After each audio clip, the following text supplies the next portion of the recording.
We are back and we're going to talk about the Bengals' running plays in the first half. So with the first team. And John, this is your area of expertise. And again, we're talking about the Chicago Bears game. The Bengals won 30-27. Okay, so this is the first running play, John. Now, it doesn't go anywhere. Nope. Why is that? For starters, the motion from tight end C.J. Uzomah kind of signals to the defensive line to shift over to the strong side. And so they're already playing for those gaps on that strong side of the field. And the reach blocks between Trey Hopkins and Bobby Hart do not go as planned. So when Mixon has to cut back after the front side of the play doesn't get any push, backside defender's already there, gains about, 1 or 2 yards. Yeah. So just not a very well executed play. Okay. Bears do a good job of recognizing it, though. All right. Second running play, nowhere. So I went over this extensively, and this is all from the double team, the deuce block between Billy Price and Trey Hopkins at right guard against Akeem Hicks. And what's important is that Hopkins does not help out Price by trying to pushing him towards the backside of the play, which leaves Price to having to seal him off.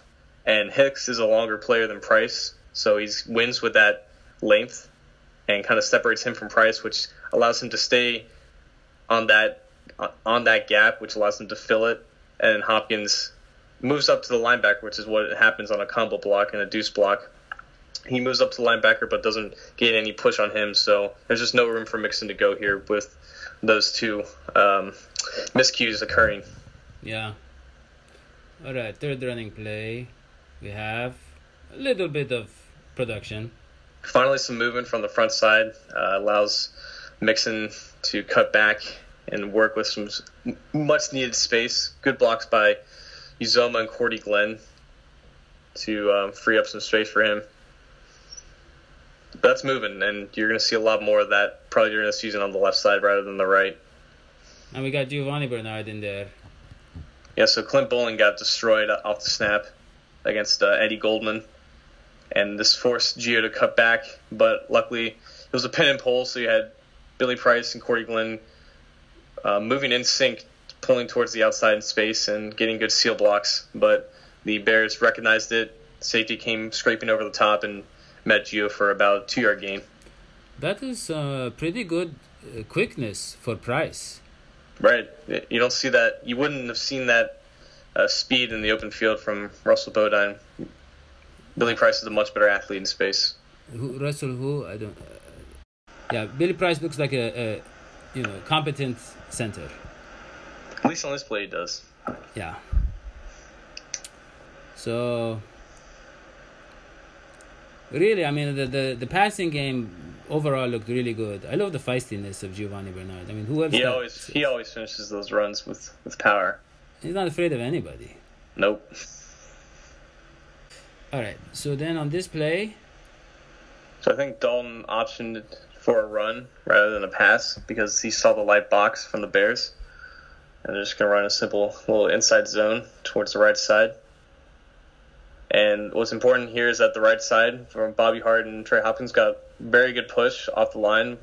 And Cordy Glenn, the backside tackle, kind of let the defensive tackle cross his face. But because Bernard had space to work with on the front side, it didn't really matter, and he just charged through. He accelerates through that hole, which is something that he does so well for just a smaller back. Really the only good running play for the first team offense. Mm-hmm. I mean, look at Hopkins there. That's great hand placement. Allows him to get some lower leg drive. And, last year, let's remember, the offensive line was bad overall, but the run blocking was far worse than the pass blocking. And that was mainly from the interior as well. Yeah. It doesn't look like it's going to be necessarily great, but it looks about maybe average run blocking, Yeah, maybe a little too early to say, but, Yeah. All right. Well, John, do you want to talk about the defense real quick? Yeah, why not? All right. So the first play that's on defense we're going to talk about is, of course, Geno Atkins. Who else? Just doing Geno things. I mean, Look at this guy.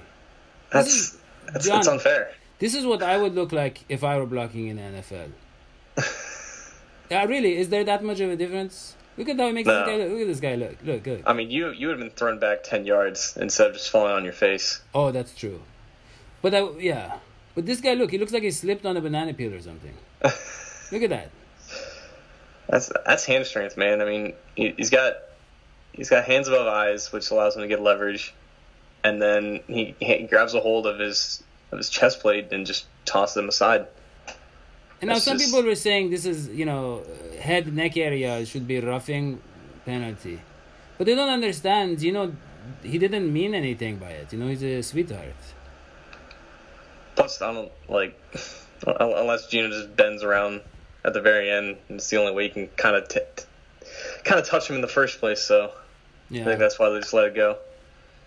Yeah, I mean, he's Gino Atkins. That's all I have to say about that. One-handed, right? I mean, they took him out after this drive, but they probably should have taken him out after that play. Yeah, they should have taken out the whole Bears offense after that play.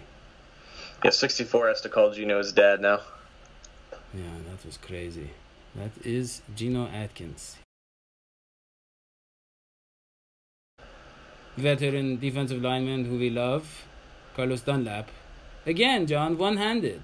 This is why Dunlap is so important to the Bengals, because not only is he a great physical run defender, but he's also one of the more cerebral run defenders. You can see right at the snap, he notices. If we can go pause right before the snap from this angle, you can see how big that gap is between the right guard and right tackle, and you can see the first step from the right guard and right tackle are different. So he knows that there's going to be some pulling action or folding action coming towards that gap. So that tells Dunlap that that's where the point of attack is going to be, which is why he takes that inside angle and completely disrupts the play. Yeah. One-handed too. Close line.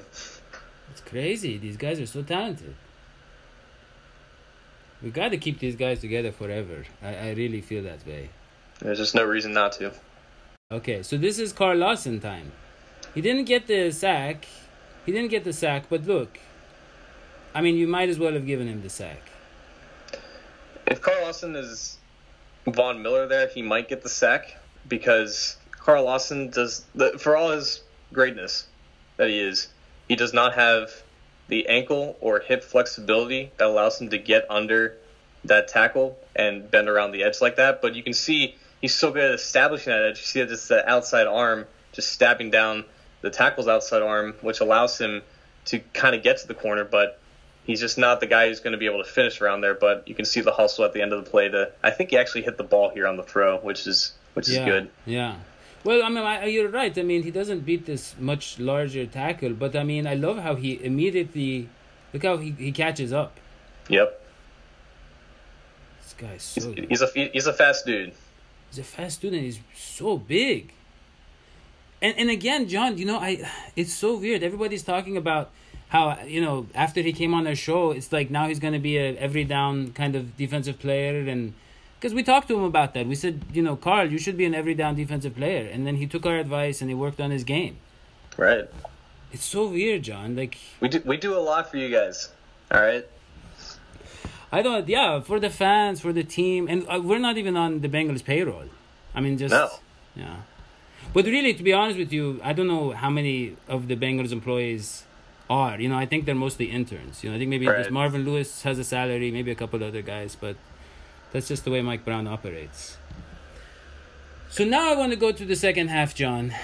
And I did not like what I saw. A number of big plays. Let's start with this one. Yep. So we have Malik Jefferson, who came in as the third team outside linebacker, and this is just a case of taking a bad angle. He's got to set that edge. He's got to make the running back cut back inside, because there's no cornerback on that side of the field that's going to do that. So Jefferson takes a bad angle inside, and that allows the running back to cut back or cut outside and for Jefferson. A ton of real estate. Yeah, we can't. You see he's already cheating inside, and he went with the flow of the play a little bit too much, and the running back took advantage. So he's trying to make an impression and get the tackle for loss instead of getting just the normal tackle. Is that what it is, John? Was he If he was trying to do that, then I guess he would have had to jump over the line of scrimmage there because he was just in bad positioning. I'm just saying he's got to be smarter than that. So yeah, for sure. I think these young guys playing with the second stringers, they're very concerned about making the huge play. Is that fair?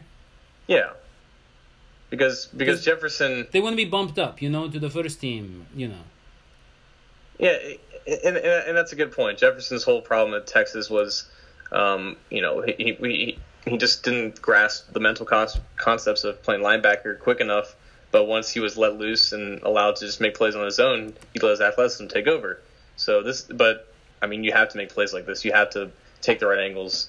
So I know it's one preseason game, but he doesn't look anywhere near being with the starters, which is something that we were thinking about earlier. When he was drafted, some people were talking about we need that athleticism. He was going to be that athletic linebacker we never had. You remember? And he can still be, just not yet. Yeah. All right. So one more play, which is a big play over the middle. What happens here, John? So the Bengals just run cover 2 zone, and in cover 2 zone, also known as Tampa 2. The middle of the field, or the deep middle of the field, is pretty vacant, and it's up to the middle linebacker to play that deep zone. Yeah. And the middle linebacker, 48, you can see he was late getting back there, and the Bears just run a seam route up the middle, in between the two safeties playing deep. And if he gets over that linebacker, the play is toast for the defense, and that's exactly what happened. John, you're still in your early 20s, right? I hope so, yeah. Yeah. Do you think in your lifetime you will ever see the Bengals able to cover a tight end? Maybe not in my lifetime, but I don't expect my lifetime to be more than a few more years from now. Oh, man. Yeah, John, you do live kind of that rock and roll lifestyle. I could not imagine life outside of college. Yeah. But my point is, John, if you're another team, why don't you just go to the tight end every play when you play the Bengals? It's honestly, it's just a great question to ask because the Bengals are one of the more conservative teams in zone coverage and guys like Sheeran, or is that Sheeran? No. But tight ends, guys over the middle just wreck this defense constantly, and we still haven't seen them find a way to cure it.